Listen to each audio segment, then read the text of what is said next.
Hi guys, and welcome to another episode of JDM Masters Car Reviews. Now today we have something quite different from our usual sports cars. It is a Japanese Rolls-Royce. Now this is something a little bit different because it offers the best of Japanese technology and also combined with that traditional feel and that subtle classiness, in which we're going to have a look. So we are here now in Gotokuji Shrine, located in the middle of Tokyo. You have the classic pagoda and the temple, and there is also, we're right lucky now in the season of cherry blossoms. Now this car is called the Century and is manufactured by Toyota. And this is a little story about the name Century itself. It means 100 years in English, and released in 1967. It was the 100th birthday of the founder of Toyota Industries, Sakichi Toyoda. So a little bit about the difference in the name. Toyota, spelled with a T at the end, was changed from the family name of Toyoda, because in the Japanese katakana, having two less characters made it easier to write, and it's also a softer sounding name for Toyota. Toyota is one of the biggest car manufacturers in the world. Perhaps number 1 and 2 right now, but in Japan they are quite well ahead of the next number 2. Maybe it's Nissan or Honda now. In fact, in Aichi Prefecture, where Toyota originated, there is a city called Toyota City, because they have all of their manufacturing and the R&D all in one place. Now, the Toyota Century was envisioned as the top-level executive car for government statesmen, captains of the industry, the CEO level. Now, in the Toyota lineup, the top car, the Crown or the Crown Magister, is also actually at the same level as the Century. But the difference is, if you were a successful businessman and you made it in business, you would buy a Crown. But the Century is something different. It's a chauffeur-driven limousine, very much like the Rolls-Royce. But there are a lot of differences which we're going to explore in its concept. If you were trying to build and make the finest luxury car in the world, or at least from Toyota's point of view, you have to put the finest craftsmanship. And this is reflected very much in a lot of Japanese culture and items, ranging from pottery to urushi, which is a tableware, and also even Japanese swords. Just that attention to detail and that high level of craftsmanship, which is reflected in perhaps every part of this car. Hand assembled in the factory with the stamping and the welding, and also the 7 layers of finish on the paint. In fact, the production of the paint is so laborious that it takes 4.5 hours for the 4 craftsmen selected in the factory to sand it down and put on more layers of the paint. There are intricate things like the phoenix, called ho in Japanese, which is actually derived from the very same golden phoenix situated in Kinkakuji, as you can see in this reference photo here, which also comes from Chinese mythology. Of course, there are a lot of similarities, and this is also a reference to the imperial family, which has this symbol as their family crest. So it's very clear from the outset that Toyota designed this car aimed specifically at royal use or imperial family use. So let's have a look at some of the details. And we're also lucky right now, it is late March and we're in the middle of the cherry blossom season. Perfect setting for a classic understated Toyota Century, finished here in 202 black. But this is very, very different obviously from the normal crowns that have the same color code.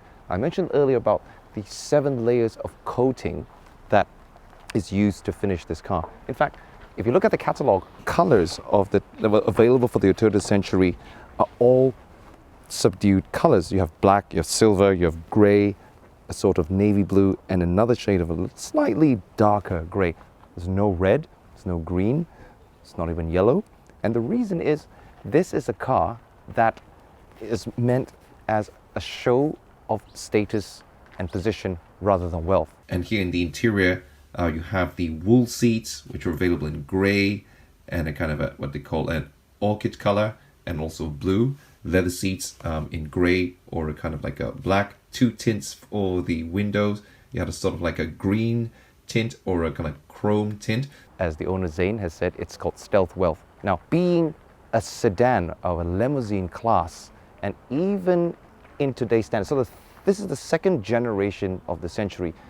The 3rd generation was just released last year. And if you look at the pictures of this over here, the exterior still very much looks the same. The only difference is maybe the bonnet line is a little bit higher, but it still retains that classic saloon or sedan design. So you have a very sloped, sharp angled windscreen with a very pronounced long bonnet, and it also goes the same to the rear. Now, the thing of interest is that the angle of the front A pillar and the rear C pillar is actually at the same angle. It's been said that the design of this was meant to replicate the silhouette of Mount Fuji, something very Japanese. You have low lines that cut across in an angle level.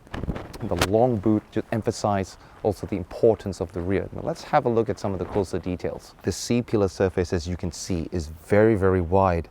The highly polished surface of the paintwork create an area which is actually like a mirror.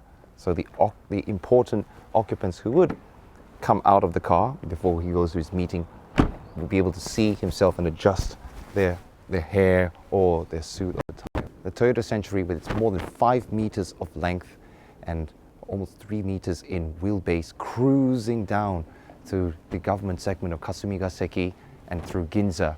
It is a car that stands out because of its sheer size, but also gives a very graceful and dignified design with chrome all around the window sills. And I want to draw your attention to the inner window sills that are actually made of aluminium. And all this is part of the painstaking process in the manufacturing and the attention of detail they paid to such kind of a car. Chrome over here, and also very rare to see chrome plating all around the exterior of the Century. A contrast of a dark color and chrome emphasizes that classiness, very understated, but obviously importance in such kind of a luxury car. Now let's come over a little bit to the front. This is a very Japanese style corner pole marker, which can also double as a flag pole in cars that are used by government officials. The Japanese flag would be situated here. And you have a very simple but wide grille emphasizing the important status of the occupants, or whether it be a politician or whether it be an entrepreneur or a CEO of a company. But this badge here, as I mentioned earlier, motif of the imperial family, the crafting of this die is carved from a solid billet of metal and used as the die to make this intricate gold-plated ho'o, or the imperial phoenix. Just even to make all of these emblems, and you can see it also on the wheel caps, takes roughly 2 or 3 weeks just to make a set. And on the catalog page here, it explains how the original mold was carved by hand, as you can see here from this diagram, and this was used as the mold for the ornament pieces on the grille, and also for the wheel caps, and also the care to use the grains of the woods on each of these panels, how even if there is division parts, that the beauty and the shape of these grains were carefully chosen for matching patterns. As we're coming round the front, there's another badge over here. It's the motif of the C, which means Century, more chrome round the side. And that's the thing, this car is made by Toyota, but there's not a single Toyota badge or logo. Now the first generation had the words Toyota spelled on the boot lid. Let's have a look at the rear. This huge antenna is actually for television, which was standard on a lot of Japanese cars already from the early 90s. So this is an aftermarket edition, it's not part of the original car. For the commercial model, the Century's lights are long and square, and it was also using LEDs for the first time. And the design objective, you can see 3 red squares. It's supposed to represent a kind of like gems or a jewel, the way it shines together with the chrome and back end. The words, just Century and more aluminium. Another interesting thing about Japanese number plates, all number plates are issued by the Land Transport Authority or by the government. In Japan, there is no such thing as going to an aftermarket maker to make plates. This one's a little bit different from the conventional ones because it actually lights up from behind. The chauffeur-driven experience for the rear occupants or whoever was the actual owner of this car to have a sort of magic carpet ride, but it's very different from what European contemporary like Rolls-Royce or other luxury top-end car makers would offer.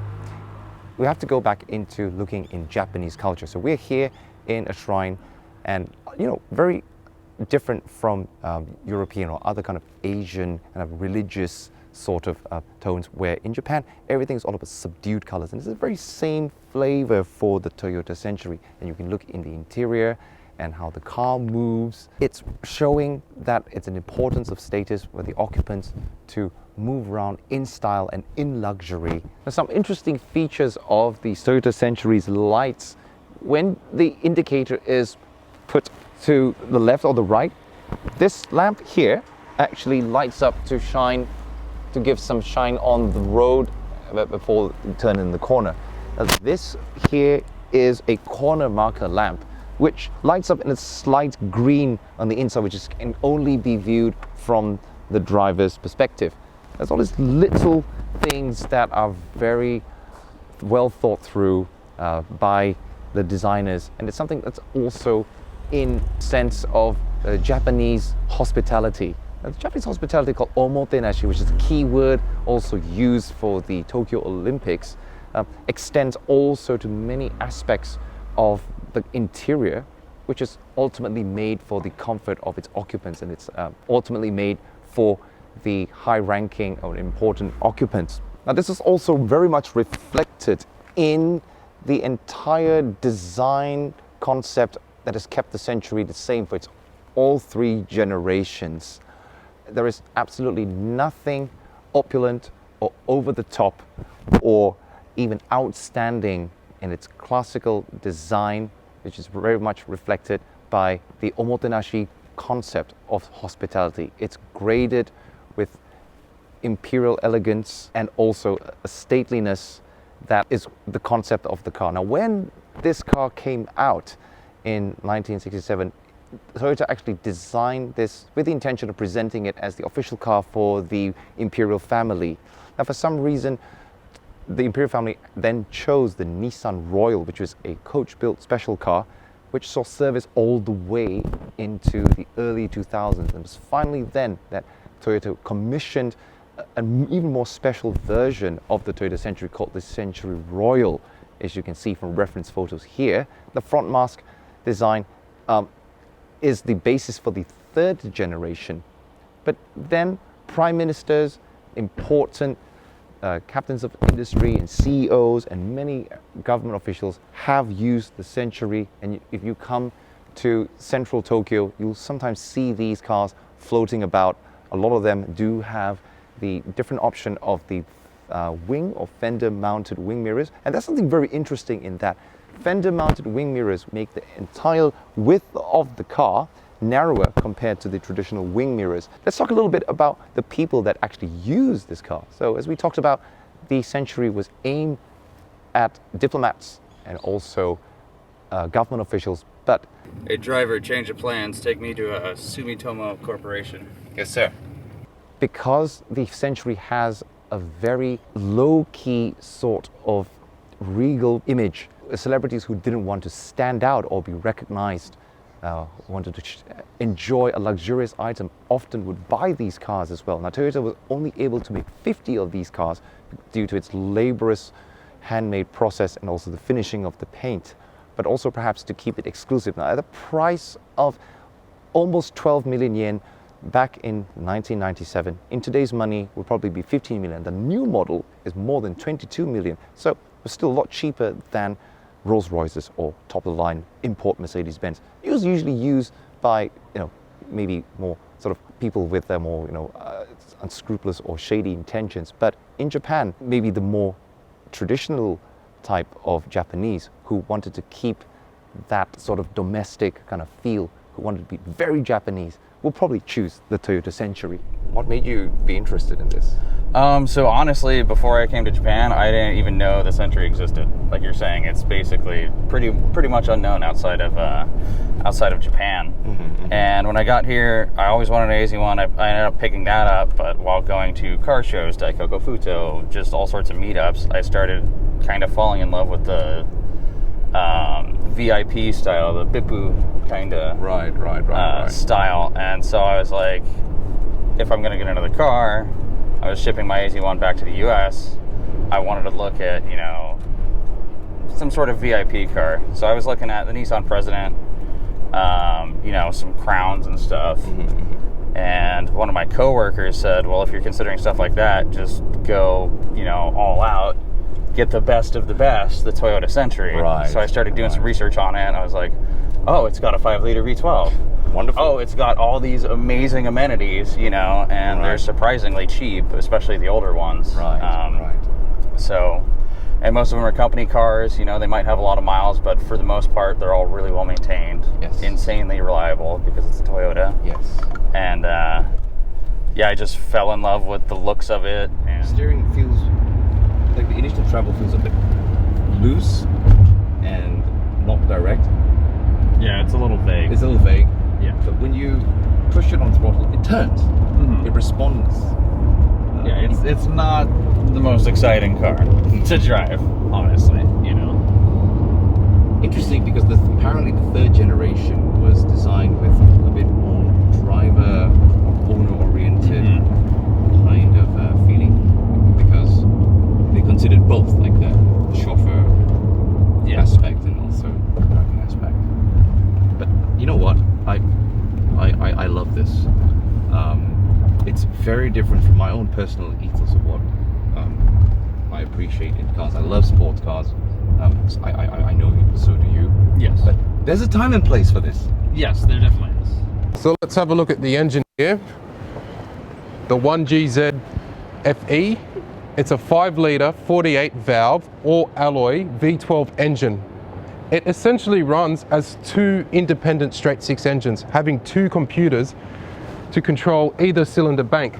In the case of a severe emergency, you can actually run the car just with one cylinder side bank. It does have two airflow meters and runs two crank angle sensors because of the two computers. The car is able to achieve most of its peak torque by 1,200 RPM in a way that's very balanced, very smooth, and very effortless.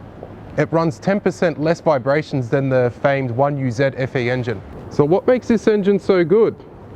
Well, it's the first and the last mass-produced V12 engine ever made by a Japanese manufacturer. So why a V12? Why would you use a V12? As we were stating before, you have the smoothness of the engine. You have 12 small cylinder banks, and every time the crankshaft is rotating every 60 degrees, one piston is firing. So you get this inherent smoothness that is just unparalleled compared to other engines. Now I must note that the straight-six engines themselves are very smooth engines, and that's why a V12 is pretty much double the smoothness, because like I said, you have one cylinder bank here, that's an inline six, and another cylinder bank here, that's an inline six. Now compared to the older engine, the 5V engine, which was a overhead valve 16 valve V8 hemispherical combustion style engine. So what is an overhead valve engine? It has the crankshaft and the camshaft sitting in line of each other, sometimes by gears, sometimes by chain. Then you have the push rods coming up, which go to the cylinder banks itself over on top. So only the valves are in the cylinder head. The camshaft itself is resting right next to the crankshaft, and like I said, you have push rods. While that may seem like a good idea, you can't really have the high amount of revs because you have these rods constantly rotating and moving, and that will create a lack of balance. While that was good in the older Century, for a car like this, it's modern day, you just want smooth power delivery. You just want to feel like you're driving a car that's not even on. You have that torque delivery and you have that response while at the same time maintaining an unparalleled level of smoothness that is only available with these engines. While the V12 engine is very smooth, it was an amazing car for the 90s. Even the top secret Supra used one of these engines with a twin turbo setup, and the interior is constantly reworked.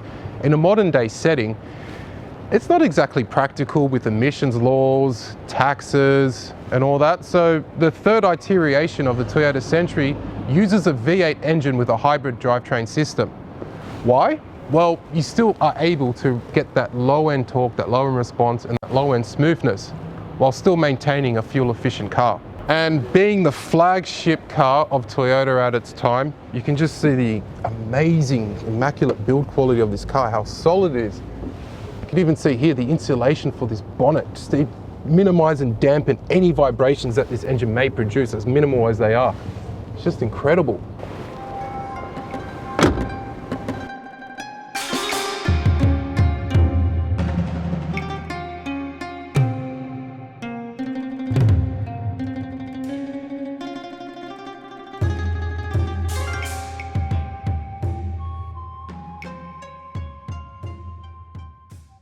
So as you've seen, we have two Sentries here, and apart from the exterior wise, they're actually quite different from the interior wise. Let's have a look. The first thing you do see, you have beautiful leather. Leather's just the pinnacle of luxury, isn't it? You have your lace curtains, just to keep obtrusiveness out and some privacy if that's what you like. Even here in the rear, you have lace curtains. So let's have a look at the infotainment system. There was originally a VHS system here, which has been replaced for a DVD. Let's just bring this down. You have your cup holders, you have the remote control your infotainment system. If you do want a CD player, watch a DVD, this is how you used to do it in the late 90s. How about for your own creature comforts? Well,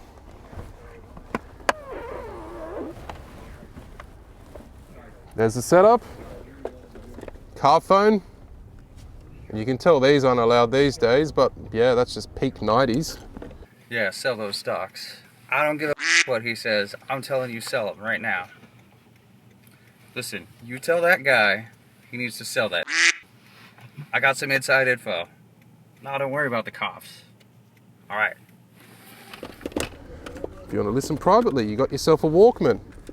Old cassettes. For comfort, I can adjust my lumbar support, if you can see that.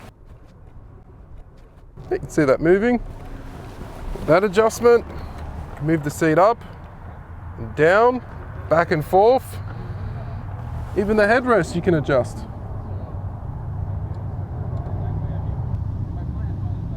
So you can sit in just complete comfort.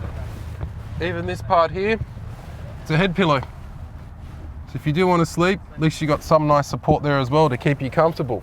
Everything about this car is for the passenger. Air conditioning wise, usually it's split systems, left and right. This car, it's front and back. And you can control the air conditioning through here, or the driver himself can control the air conditioning. There is also an option to install a microphone if you want to do some backseat Sentry karaoke. As comfortable as it is, I want to feel more comfortable. This is a massage function, so the seat actually does have a massage function.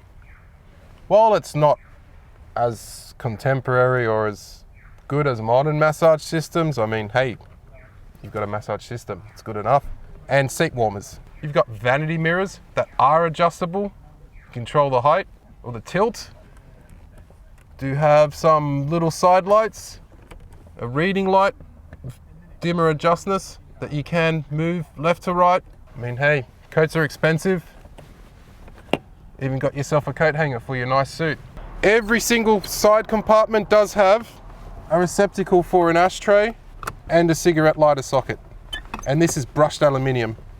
As you can see here, we have wood here, wood here, wood there, wood there. What has been said is that this wood is from the same factory that Yamaha instruments are made from, and all these wood panels come from the same tree, so you get just an even same wood grain feel across the whole vehicle. Let's say I want to put my feet up. When I'm in a car, how am I going to put my feet up properly? Let's say I want to put my feet up as comfortable as I am, and I do want to relax. Big guy like myself, what can I do? Well, I can start off, I can adjust the front passenger seat forward. Okay, this is one of the best things about the Sentry. Put this through, and I can put my feet there and relax. Can change my settings to match what I want. Turn my massager on, turn my seat warmer on if it's cold. Just have a nice nap. What other cars offer this sort of comfort? Back in 1997 as well. Sometimes closing a door is seen as too obtrusive, just in terms of noise. So the rear doors of the Sentry have this amazing feature. Even though Century's all about the passenger, the driver himself does have some nice gimmicks as well. Let's start with the transmission. These feature an ECTI transmission with linear solenoid valves for smooth driving and upshift and downshift. So you don't have that excessive gear changing as you're going up and down hills. That coupled with the smooth, high torque from low-end engine of the 1GZ FE creates an awesome driving experience, not just for the passenger, but also for the driver. It is late 90s. I know there were digital dashes, but this is just beautiful. And let's start the engine. Okay. And also, driving this car, from when I've driven it, it doesn't feel like you're driving a petrol engine. I actually did drive hybrid electric vehicles before ever driving this Century. And the first impression I got was that I was driving a Toyota hybrid vehicle when it was on all electric mode. It's that smooth and that's quiet. I mean, we got a 12-cylinder engine and just listen, so quiet. Tell me, there's not many cars in the late 90s that did have a GPS system built into the dash. This car was just the pinnacle of all the technology that Toyota had at the time, and they coupled that with a car that just has amazing refinement, technology and comfort, and at the same time power. And let's say the sun's getting in your eyes. You don't want anyone behind you to see what's going on in the car, apart from the manual control of the curtains. The rear curtains themselves has a control function. It does look like your nan's house a bit, but I mean, that's just Japanese styling. Get in any taxi, you always see this lace styling. So we've got a seat behind us as we put in the car in reverse. Watch this.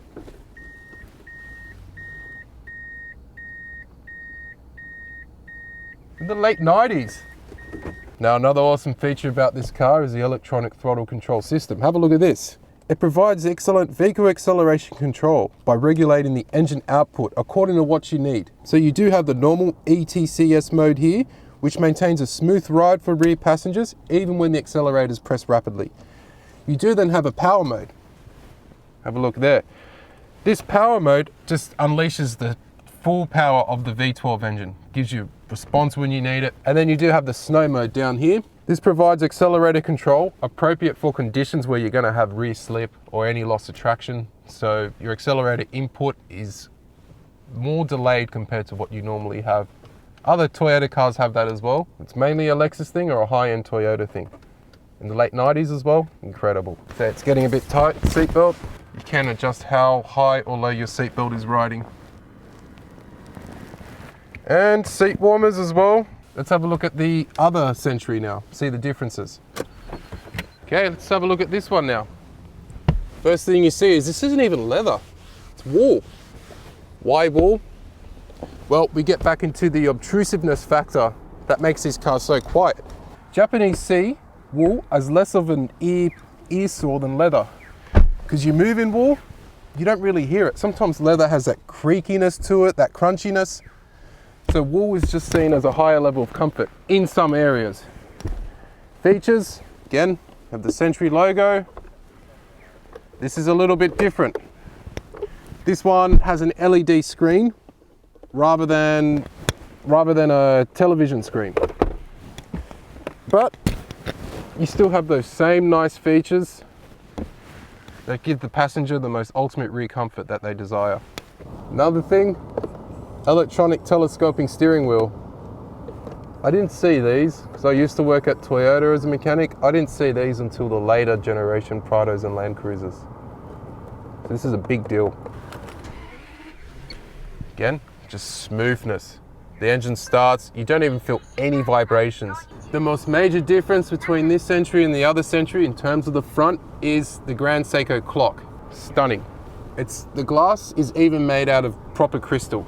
These cars also feature an adaptive suspension called the Toyota electronically modulated suspension. Apart from the standard double wishbone suspension from front and rear, it does have a computer which controls the vertical travel of the wheel up and down relative to how you're driving, how fast you're driving, the road conditions. Toyota has been using versions of this since the 1983 Sora, and this car and the LS400 system is virtually the same.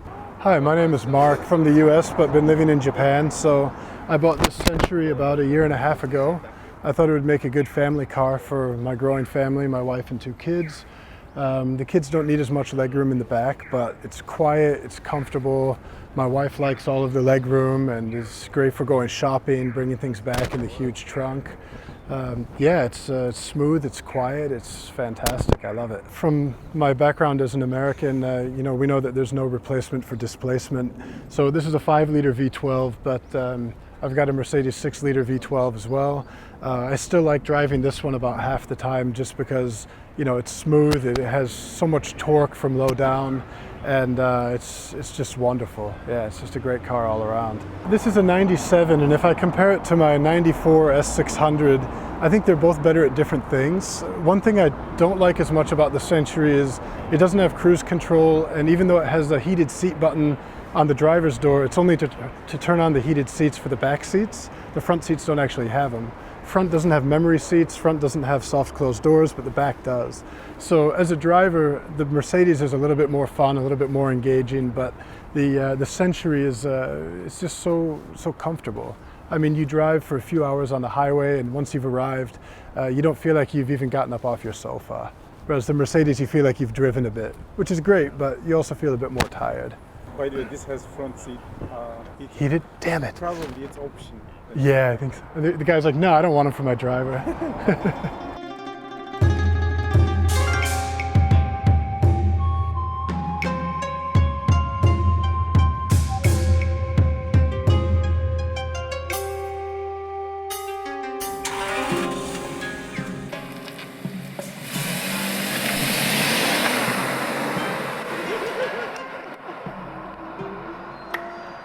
My name is Zane Radu. This is my 1997 Toyota Century. I'm American who's been living in Japan for just under 3 years. When I moved here, I learned all about JDM car culture, and I fell in love with the VIP, the Bippu style, which is pretty popular here in Japan. So I wanted to get a car that kind of captured the essence of Bippu style, and the best way to do it is to get the best car that Japan produces. The most luxurious, the most over the top. It has a 5-liter V12, which is incredibly smooth, air ride suspension. You float down the road, cruise right over any and all bumps. So ornate yet subdued. I think it's the quintessential stealth wealth car, and it's the best car I've ever owned. So I found out about the Century. I was actually looking at Nissan Presidents. A friend of mine told me that if I was gonna take a look at the President, I should consider the Century too.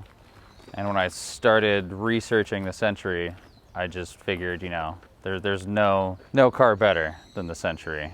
The President is a nice car, but it doesn't reach the level of refinement and quality that the Century has to offer. So I've had the car just over a year and a half. In that time, I've had no mechanical issues whatsoever. I've done some very minor modifications. Everything I've done to it can be undone, and is, for the most part, it's all stock options. I installed the bumper corner pole just recently. I installed the curtains in the rear windows and the rear side windows. I've got the original VHS player, which I'm going to be installing in the rear to replace the aftermarket DVD player. And I've got an air ride controller, so I can lower the suspension when I park and, you know, get a little more of that Bippu cred in certain areas. I'm going to be moving back to the States here in a few months. Unfortunately, due to the 25-year rule, I won't be able to export this to the States quite yet. So I'm having it stored with a friend. And in 2022, when it's eligible, I'm going to be shipping it to the US. And I just plan on keeping it in pristine condition. I'm considering renting it out for things like weddings, maybe prom nights, stuff like that. I'm hoping in the future I can also get it entered in concourse shows. I'm from Portland, Oregon. There's a really well-known Concours d'Elegance in Forest Grove, just outside of Portland, that I really want to take this to and show off to the world and really introduce Americans to the height of Japanese luxury. So guys, that was a review of the 1997 second generation Toyota Century, and it's been a really different experience from all the cars that we've done until now. As Zane has said, the pinnacle of understated luxury, which a lot of you perhaps might have seen for the first time. Let us know in the comments what you think of the car, and if you'd like us to do maybe a comparison with other luxury vehicles. And thank you, Zane. For Definitely. adding It us was to a your car. pleasure. Indeed, a Thank pleasure you. for us too. So until next time, peace out.